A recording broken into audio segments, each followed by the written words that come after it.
Hey everybody, you're in the right place. This is Business of Design, episode 82. And this is Kimberley Seldon, your host. And it's my turn today. It's my turn. I need your help. I have discovered something new that I need to put more effort into in my business. It has to do with staying in touch with clients once the project is finished. We have nailed down all of our systems and procedures in terms of how the project begins, how it ramps up, how it enters the construction zone, if that's applicable, and then how it finishes up, how we do the styling, how we do the reveal, how we create comfort and ease for clients around efficiencies. We have all of that buttoned down. But the area that came up for me this last week that needs improvement has to do with staying in touch. And it happened in two ways. Number one, I bumped into a client we hadn't done a project for in years. She's so lovely, and we've done at least 3 projects for her, and I ran into her, and her remark was innocuous, but I believe she was sending me a message. She said, "Oh my gosh, it's been forever. I haven't talked to you." And then as she was leaving, she says, "I'm going to have to come up with a project so I get to hear from you sometimes." And maybe that was innocent, or maybe it wasn't. I have a feeling it wasn't, because a similar thing happened about 4 days later. And it was an email from a client, and she just said she was really sorry I hadn't checked in with her in the past couple of months. Her project finished about 4 months ago. I checked in with her a few weeks later. I checked in once after that. And in fact, I actually even did send her an email during the period of time that she said she hadn't heard from me. And for whatever reason, she didn't get it. But the bottom line is, I believe clients work with us so closely, and then all of a sudden the project is done and we're gone, poof, out of their life. And in some cases, you've become close and developed some intimacies because you've spent so much time together. So how do you keep in touch without being too clinging? There are some projects where I really would love to just hang out with a client because they have just been so much fun, and I could see that we would be fast friends. I have this one client, for example, who loves to go to Las Vegas. I would totally go to Vegas with her and hang out, but it feels a little odd for me to invite myself on a trip like that after having only worked for her on one project. So how do you stay in touch after a project is completed, assuming that you loved the client and the client loved the experience of working with you? Or I guess maybe I shouldn't even put those parameters around it. How do you stay in touch? How do you follow up to say, how is everything working for you? It seems evident to me, and this is where I want your input, everybody.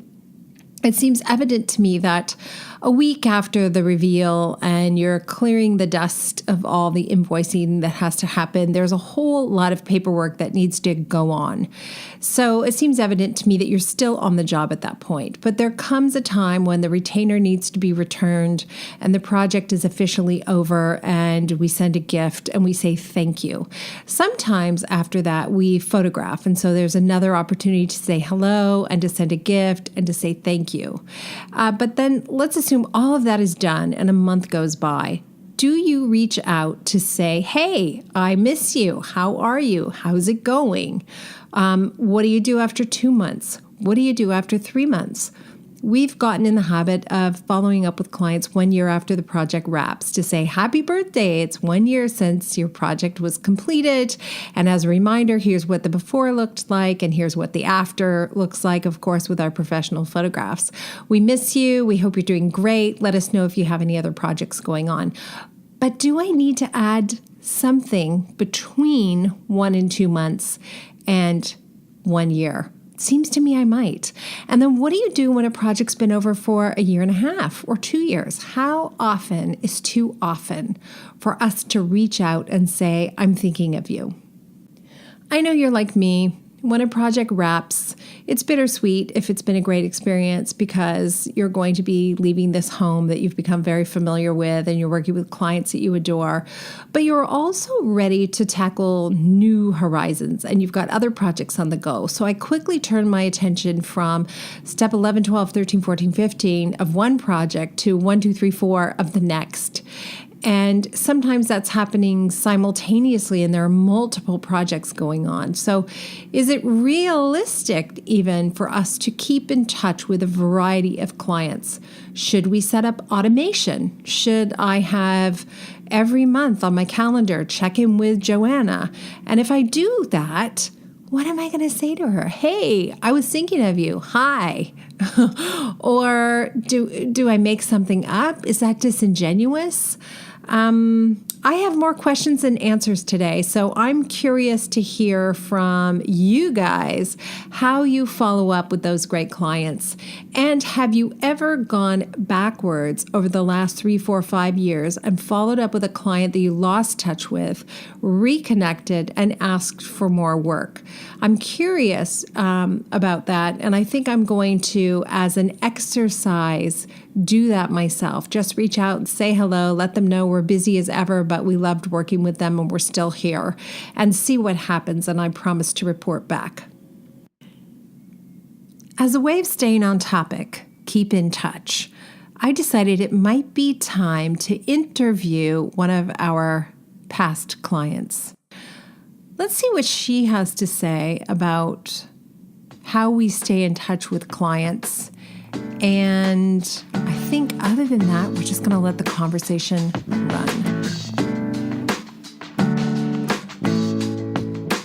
Welcome to the Business of Design podcast with Kimberley Seldon. Business of Design is the coaching community for independent designers like you. We know it takes more than hard work and talent to successfully run a professional design firm. There are proven business strategies that can solve your immediate business challenges and transform your life. Don't try to do this alone. Join today and you'll have access to more than 100 video courses plus Kimberley Seldon as your mentor and guide. Unlike traditional coaching, which can take years to produce tangible results, BOD is a fast track to immediate results for independent interior designers, decorators, architects, stagers, and landscapers just like you. Monthly membership is only $67.50. Annual members save 2 months and have access to Kimberley's contracts. What are you waiting for? We all know design matters. At Business of Design, we think designers matter too. Let's check in with Cheryl Horn, who's always busy. Do you ever get a day off between Business of Design and the kids? And is there ever downtime, Cheryl?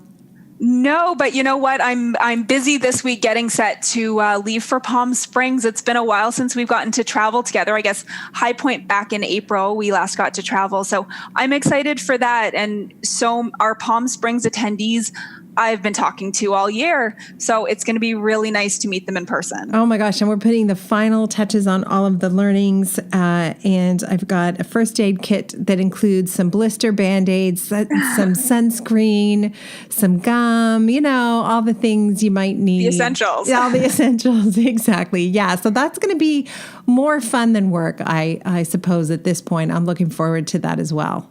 Yeah. And then straight from there, right after the retreat ends, on October 24th, we have our next group coaching session. So this one, I get a lot of questions from our Facebook group, people who are just finding Business of Design and asking about these group coaching calls that we do each month for our premium members. So maybe you can tell everybody a little bit about our group coaching that we do each month. Well, one of the advantages of becoming a monthly or an annual member is that you have access to us as your mentor, to me as your mentor. So there's a couple of ways that can happen. As you take courses in the online community, you can ask questions there via the forum. But in addition, once a month, we do a live coaching call. And it's kind of interesting to see where those calls go. We think we're going to talk about marketing. We think we're going to talk about networking. And sure enough, a member says, this terrible thing happened to me at work and I need help. And we veer off course. And inevitably, that's the thing that everybody says was extremely helpful because, of course, there's nothing new under the sun. Whatever problem you're having with a client, other people have had it or are having it, and we can fix it. We can help you fix it. There's no problem too big to be shared during the monthly coaching calls. So definitely take advantage of that if you're a premium member. Yes, and if you are new to our membership, we do still ask you to register for these group coaching calls. That just gives us a list of attendees. And if you're not able to attend registering, we do email you a copy of the recording following. So a lot of people will email me their questions in advance, and I'll ask Kimberley for you, and then you get a recording, so you still get a copy of her answer afterwards. So registration's open. Again, our next call is on October 24th. And then I think you're actually even doing that call from Texas, because you've got meetups with a lot of our members in Texas on the 25th and 26th. I am doing that call from Texas. Are you kidding me? I'll figure that out. Yeah, I will be doing that call from somewhere between LA and Texas, or Palm Springs and Austin. I will be doing that call. I'm looking forward to it for sure. And then we've got something new happening in November with a member, Carly Waters. What's that about? I go on vacation and all of a sudden there's something new and exciting happening. Yes, yeah. I teamed up with Carly Waters. She's sort of your neighbor in California. And she's offered to host a designer event for us. We sort of brainstormed a little. So it's going to be a small, intimate group. There are only a couple. I only opened this a couple days ago, but there are only a couple spots left. And we're going to do a roundtable discussion. So as part of requesting to be part of this event, you do need to be a premium member. But I'm asking you to submit some topic ideas as well. So what we're going to do is, dedicated topics and having a group discussion about some of the key issues people are having in their businesses, certain ways to grow their businesses. We got to narrow down the topics because there's a lot being requested, but again, there's only a couple spots left. Okay, and this is for monthly or annual premium members only, and I can't wait to do that as well. So lots of great things happening at Business of Design. Thank you so much, Cheryl. We'll talk to you soon. Awesome. Bye. And now, back to the show. Jane Goldberg, how are you doing today? I'm doing great. How are you? I'm good. This is weird. This is really weird. I've never interviewed a client before, or a former client, or an existing client. I'm not sure how to refer to you at this moment in time, but thank you for doing this. I feel very honored that I am the first. And I feel very nervous. It's like I'm going to get my report card in front of everybody. But I reached out to you because we've done 2 projects together. And one, we did the full design, decorating, installation kind of process. And then the second one was just a flat fee drawing package we did for your farm. So you're in a good position to talk about the topic today, which is how designers stay in touch with their customers. Do we do a good job? What could we do better from the client's perspective? So there's 2 parts I guess we want to talk about. One is during the process, during the project, and then the other one, which prompted this whole conversation, has to do with how much interaction with your designer do you want once the project wraps up? What feels right? So should we just start at the beginning and talk about why a client wants to hear from their designer anyway during a renovation or decorating project?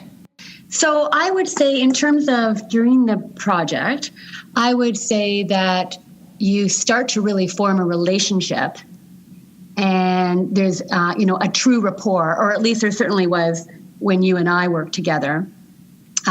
Because I felt that there was a very caring approach. I felt that you really cared beyond the boundaries of just doing a good job. I felt that you looked at it through my eyes. So with that in mind, I think that it's very comforting, because I would imagine that most designers, I know from a client's perspective, most designers would probably maybe strive to achieve that type of relationship. And so I think from a client, from my perspective, I always was comforted by you calling me and touching base with me. Because sometimes, I think from my perspective as a client, I don't know design. I don't even know sometimes where a decision stops and starts. And so I'm kind of in la la land, and I go, oh my gosh, I kind of want to call Kimberly today and ask her, but, should I? Because, maybe she's already answered that question for me, and maybe I'm like bugging her because I'm asking too many questions. And so when you would call me and check in, that would give me tremendous comfort, because I was able to sort of talk to you about what was on my mind. I was able to talk to you about kind of just some of the questions that I had lingering that I didn't want to bombard you with 500 phone calls every day. So I guess I think that it's extremely comforting to get that check-in call during the process, not even just sort of out of the blue, just kind of that check-in call. That I find that is very comforting. Do you think a call is more impactful than an email, for example? Because we're in the habit of every week just sending an update email. Here's what's happened this week. Here's what's happening next week. Is that just as good as a phone call, or do you like the voice time? No, actually, I email. I agree with you, actually, when I think about it from that perspective, because rarely when you call somebody, do you ever connect with them? Right. In my mind, most of the time I reach out to somebody, I just get their voicemail. Right. And I think an email is, definitely an email. Definitely an email. Okay, this is such a non sequitur, but I'm going to tell you this. Somebody posted on Facebook the other day a meme, and they said Kimberley Seldon would do this. And the meme said, next time somebody phones you from a number you don't recognize, answer the phone and say, it's done, but there's blood everywhere. Isn't that funny? But to your point, right, people don't really want to talk on the phone anymore. So our policy is the only time I insist on a phone call is if it's bad news. I don't want to deliver, devastating bad news in an email. And by devastating bad news, of course, we're not talking about somebody's health. We're talking about a delay in the project. Something went wrong. Right. Oh my gosh, that's funny. And it's so true. So many times when we say, oh, I talked to Kimberly, what you really mean is that you sent her an email and you had an email exchange. Right. It's true. I mean, yeah. That's sort of the lingo now. Yeah, but nothing replaces that time face-to-face for sure, but also even a phone call once in a while, don't you think? Just to say, hey, I don't know that I'm particularly good at out of the blue, just saying, hey, I was thinking about you. I was driving around and I saw the beautiful white hydrangeas are out, and so I was thinking of you. I don't know if I'm very good at that. Does that mean something to you? I think that getting a phone call out of the blue is a lovely thing. I do. But I think bottom line is that sometimes that's just not possible, and sometimes it just doesn't work. People don't instinctively pick up the phone anymore. It's true. They just don't. They shoot a one-line email to say, "Oh my gosh, I saw these beautiful flowers. Thought of you. I think they look beautiful in the foyer." Right. I think that is more likely to get to the person than a phone call. I think it also depends on the age of the person. Right. Because I think that in my demographic, a phone call probably maybe might make more sense. Yes, I still know how to use a phone, but it's so funny. Some of the younger designers in my office, they just never want to use the phone. And I think, some messages are just better voice to voice or face to face. 100%. And you will talk to somebody who is in their 20s and 30s, and they will say, I talked to Julie yesterday. I had a great chat with Julie yesterday. And you go, oh, wow. You'll reference some kind of phone call aspect of it. And then, oh, I didn't talk to her. I didn't phone her. I messaged with her. I emailed with her. That's so 2016. Exactly. So I feel like we do a better job during the thick of the project of staying in touch with our customers. Every week we do have a policy of sending a check-in email just so everybody knows where things are at and there's no surprises and no questions, because I really don't want the client being afraid to call me, and I want them to not have to call me. And it's so funny you said you might be bugging me with a phone call, because I often think that about clients. They don't want to hear from me again. Oh my gosh. So an email is such a nice way to do it. I really feel they do. They do. Okay. I feel that unless you definitely pick up a strong sense from the client just speaking from a client's perspective, that I am getting kind of irritated by these calls or emails, I think, oh my gosh, every time you touch base with me, it's a beautiful thing, because it is a scary process as a client. Right. I'm spending a lot of money. I'm putting a lot of the decision process into somebody else's hands. I'm going to be living with these decisions around me every morning when I wake up and I go downstairs to my kitchen and I look at it for the next 20 years or whatever. And so it is a scary process. And every time you reassure me that you are on the same page and you are seeing this project through my eyes as well, by that rapport, that's a beautiful thing. I'm just talking, from a client's perspective, I think. That's so good. I love hearing that. It's so good. Of course, you're going to be living with it for a long, long time, which is terrible for us, by the way. If you would redecorate every 5 years or so, it would be terrific. Please, I'll thank work you. on that. Now, you've also had the experience of working with another design firm, or at least one, but maybe even two, not throwing anyone under the bus, but were there some communication problems there? And if there were, what were they? Well, I worked with a couple of a few other designers actually, and I think there was one designer I worked with who was good. They gave me solid decisions on different aspects. I liked the results, but it was all business. It was 100% business. There's no way that he would have reached out to me to touch base. There was no rapport per se. And so the experience was not as pleasant. And when I had my next design project, I didn't reach out to him, even though I was happy with what he did, with what he delivered. The process itself was not so beautiful. So it's sort of like getting your hair cut. You walk out and you had a great haircut, but that hour that you spent with that hairdresser, it was not really that pleasant. So it's about the experience, right? Because you, as a customer, a whole bunch of designers are going to do a really good job designing your project. You're not worried about that, but what you're saying is the experience of working with that person matters to me a lot. Yes, exactly. That's exactly what I'm saying. I mean, obviously, they have to deliver really sound results. I mean, that's obviously, from my perspective, really important. But I think the experience has to be, really something that feels really good to me and feels really warm and really personal. Because again, from my perspective as a client, it's a very personal experience. You are decorating my bedroom, you are decorating my kitchen.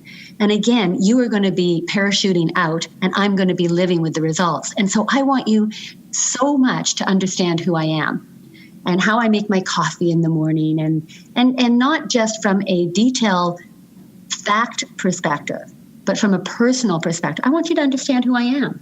And so I think that can only be achieved by having a relationship and having that check-in time. And for me to feel that sometimes you're checking in just to check in, and not to check in just because you're supposed to, or check in because you need to tell me some detail of some delivery, but just to check in to see how I'm doing. How am I feeling about this process? Wow. Okay. So you know what? This is extremely helpful to me. I don't feel like I do that.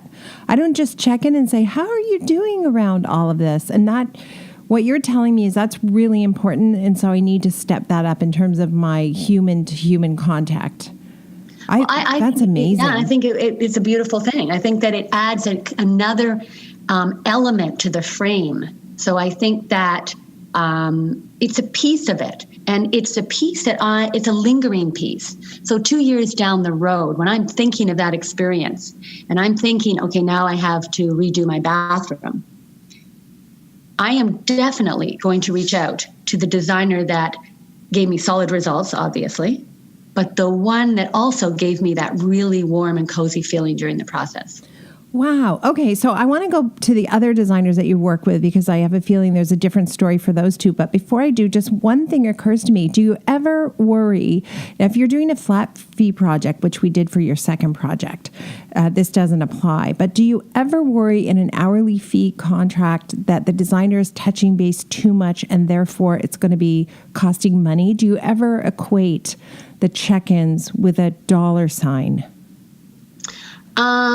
I don't, because I'm kind of going with the assumption that those check-ins, those 5-minute phone calls, those 10-minute phone calls are not going to be billed. They're check-ins only. And so I'm not sure if you know, but I'm a consultant and I do IT consulting. And when I start off my projects with my clients, I talk to them about the billing process. And I say to them, and by the way, you know what, during the process, I want to check in and see how you're doing and how you're feeling. I don't even track it. So when you get that phone call from me, it's just me checking in to see how you're doing. I might not have any details of the project. I might not have any, hardcore facts to pass on to you, but I'm just checking in and I just want to know how you're doing. And that's just me doing it offline.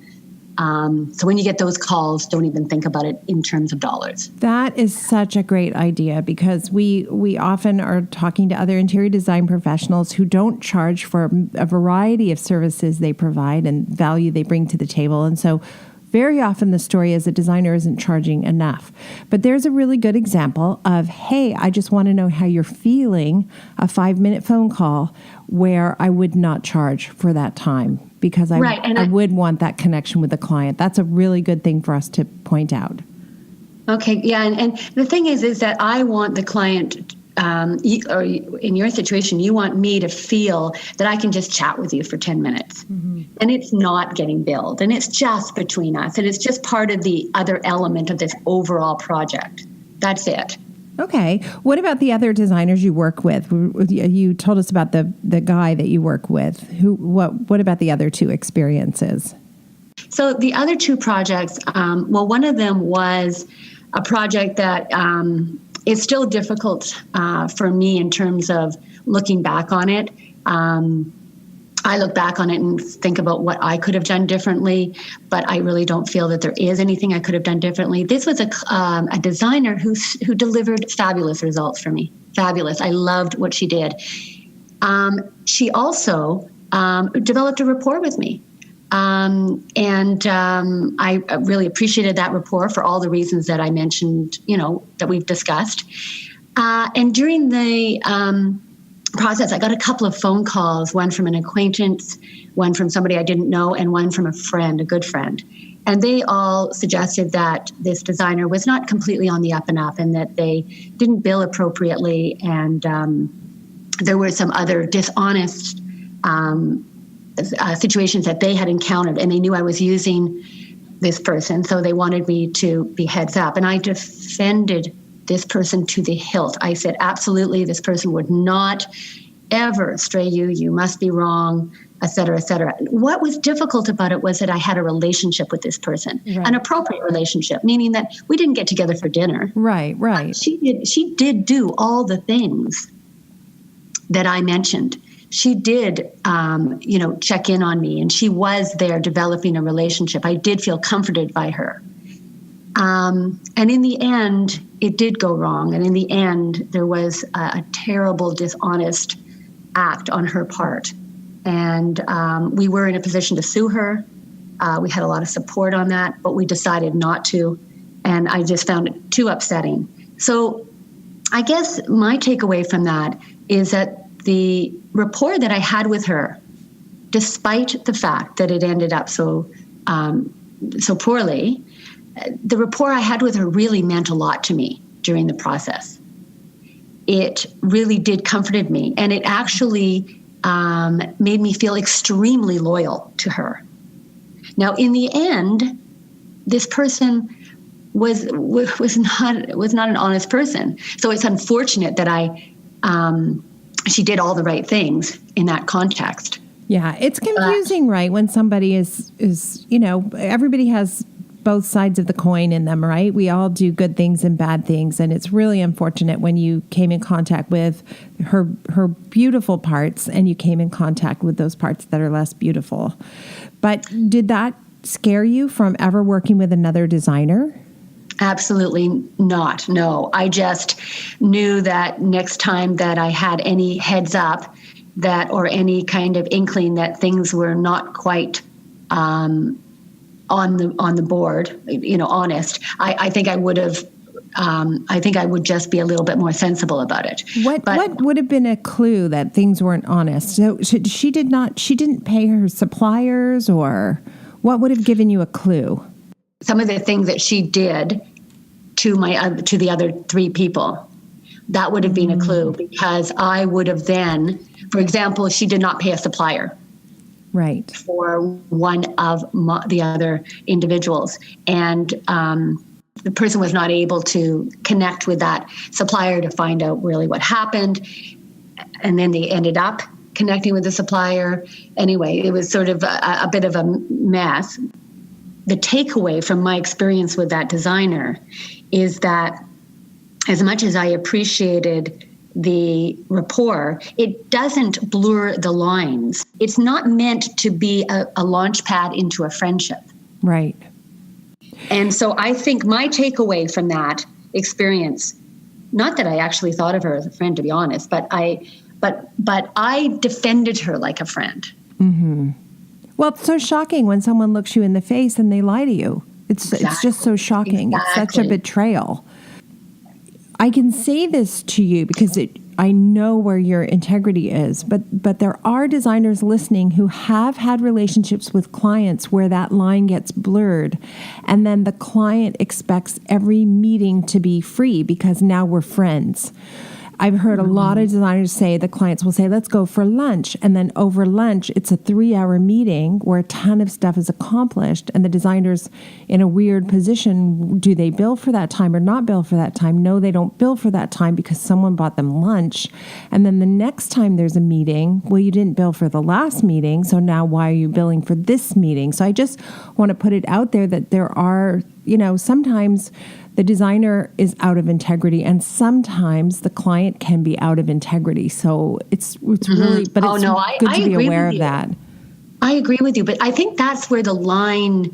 I think that check-in, the comforting, all that is an important aspect, and maybe comforting is maybe almost too much of a mushy word, but maybe not. No, why not? I'm thinking of the times. Go ahead. I'm thinking of the times I've done projects where I want to be comforted. I want someone to tell me they haven't forgotten about my job, that they know where my money is, that everybody who's supposed to get paid has been paid. Like, that is comforting. I think that's a great word.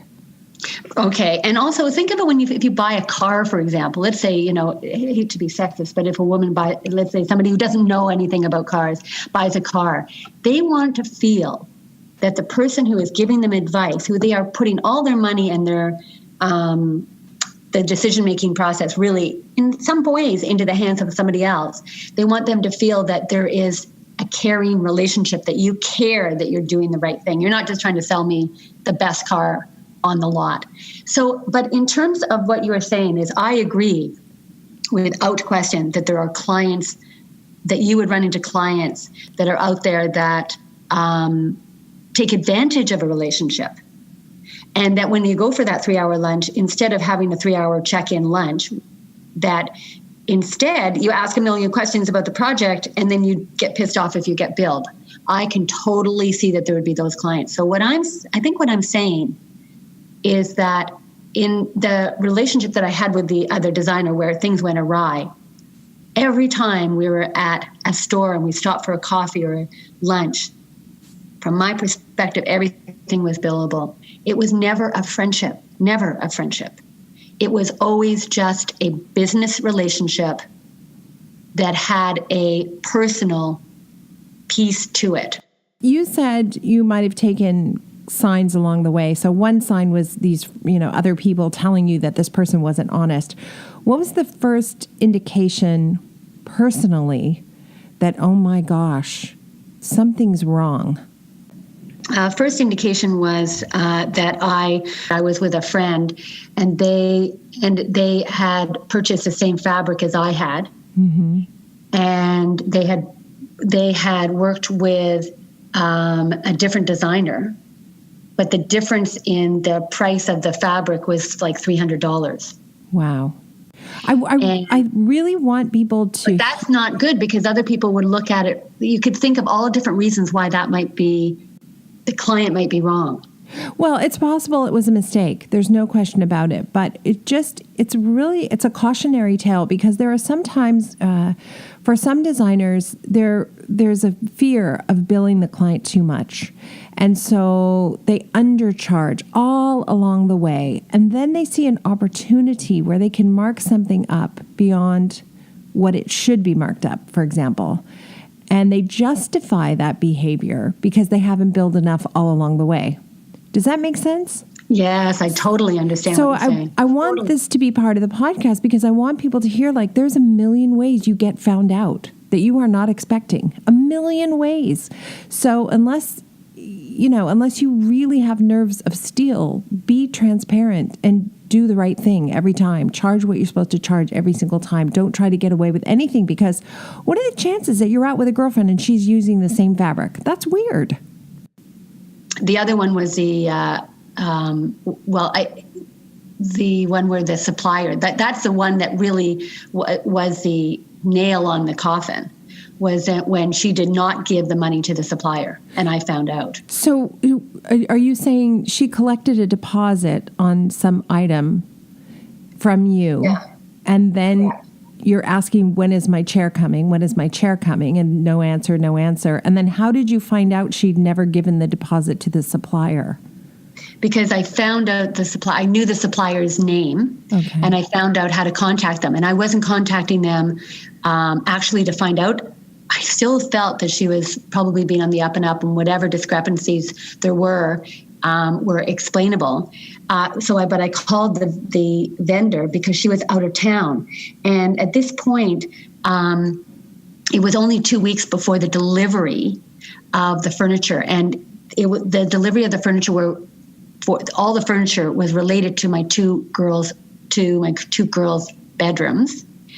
And it was a surprise. They were coming back from camp. So I had the arrangement with the decorator that everything would be in and set up before, August 31st, whenever the kids were coming back from camp, because it was a complete surprise. She was away. It was about like August 15th. She was away. I couldn't get a hold of her. So I wasn't sure, should I be home on the 30th or should I be home on the 31st? So I ended up calling one of the vendors. There were 3 vendors. I called one of the vendors. And he said, I knew that this would happen. He says, I knew that you wanted it as a surprise, because I'd said it when I was there in front of him. And he says, but we kept on telling the designer that we needed the deposit. But we never got the deposit. And I said, oh my gosh, when will the work be done? And he said, I've never received the deposit. I'm sorry. I haven't started the work. Oh my gosh. What a shocking way to find out. Pardon me? What a shocking way to find out. It was shocking, all right. I was really upset. It was a very healthy amount of money. And it was a surprise. And it was only 3 weeks. And when I confronted the designer said that that she didn't like the work of the vendor, so she had decided to go to a different vendor. But she had picked the vendor. I mean, like, it was just it was a while ago, and I don't remember all the bits and pieces. But there were three vendors actually altogether. Wow. Yeah. That's horrible. I'm sorry. I'm so sorry for our entire profession that somebody is doing that. That's horrible. Wow. And you just walked away from that. So I just walked away. That's so painful. I think as a client, that would make me be so extra careful about who came through my door next. And I didn't get that impression from you at all. Of course, I didn't know that when we started working together, but I did not have that impression from you that you were just like a hawk watching my every move. I never felt that way. So that was the worst example, or the third person you work with, that wasn't worse than that, was it? No. Oh gosh, that's the only bad experience I've had. That is the only bad experience I had. My takeaway from when I'm a client and I'm reaching out for another design project, that rapport is going to be definitely an element to my decision in terms of who I'm going to pick. Now, when I say rapport, I don't mean friendship. Right. I am not looking to become friends and go out for dinner and, get together beyond a very good rapport during the project, and probably, check in after the project as well. Okay, so that you've introduced the topic then after the project. That's where I feel like we don't do as good a job. We always do a check-in, a couple weeks later, and then a couple weeks after that. And then, of course, we're on to the next 13 projects and our mind's somewhere else. And I may think of the client fondly from time to time. I truly do. But I haven't been very good about a month later, 2 months later, 4 months later, just sending an email or picking up the phone. I think I'm going to do it. I tell myself I'm going to do it, but I don't do it. So how much interaction after the project is enough and how much is too much? Is there any way you could answer that? Well, I think that there's that fine line between, as a client, a designer calling me after we've completely wrapped up and checking in on me. I think I do want that. I think that would be a lovely thing. But there's also a fine line between that and the thought crossing my mind as a client, hey, I guess they're kind of hungry and looking for business. That's what I'm afraid of. That's exactly what I'm afraid of. Right.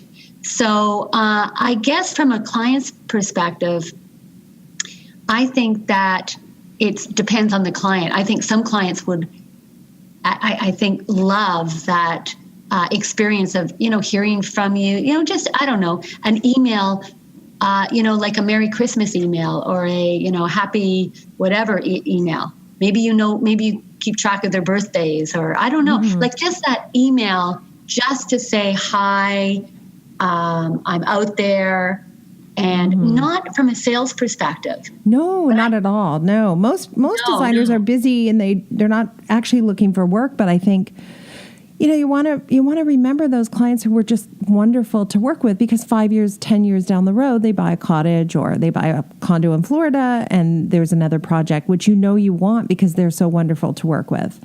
And then we always send a Christmas or a Hanukkah card, sometimes a gift, but that feels sort of ubiquitous, like it's a corporate thing, like, oh, thanks for the basket, where I almost feel like that check-in out of the blue. Hey, was driving past such and such store and they had a beautiful chest in the window and I thought of you.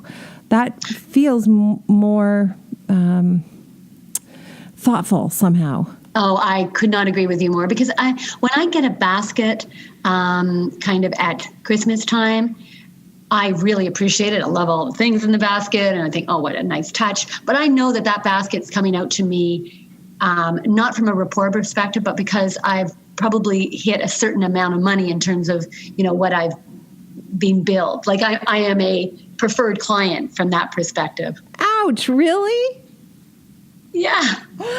Oh my gosh. Terrible? We don't know. I'm so happy you said that. We don't actually put a dollar amount on the basket, but I would be lying if I didn't say we sent better baskets to the clients that we loved, regardless of the size of the project, regardless of what they spent.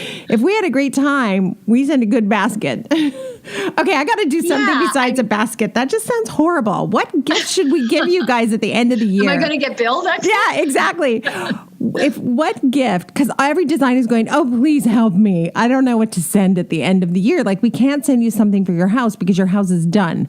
So what gifts would be welcomed at the end of a year that would seem more thoughtful, I guess? Oh, I know. I actually think that the basket, like the basket that you sent me, that your firm sent me, actually was absolutely lovely.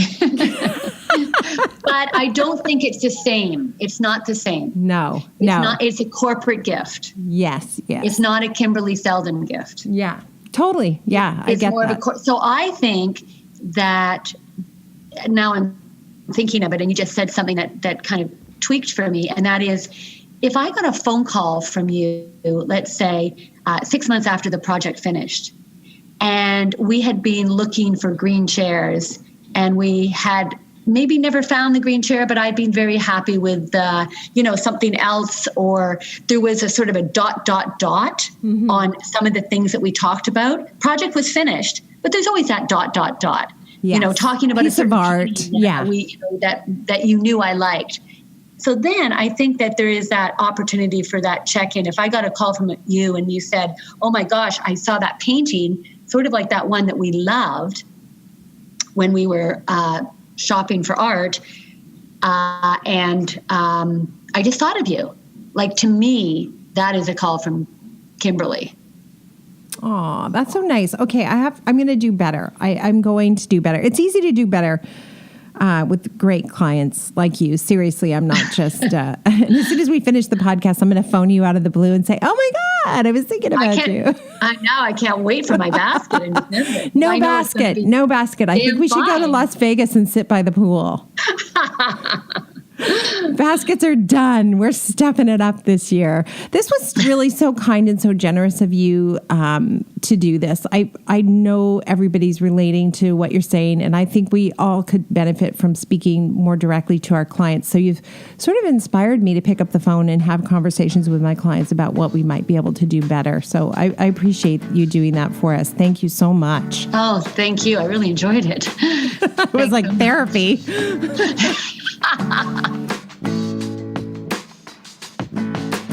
Thank you for being part of the Business of Design community. If you love what we do, please show your support by subscribing to the podcast and rating our efforts.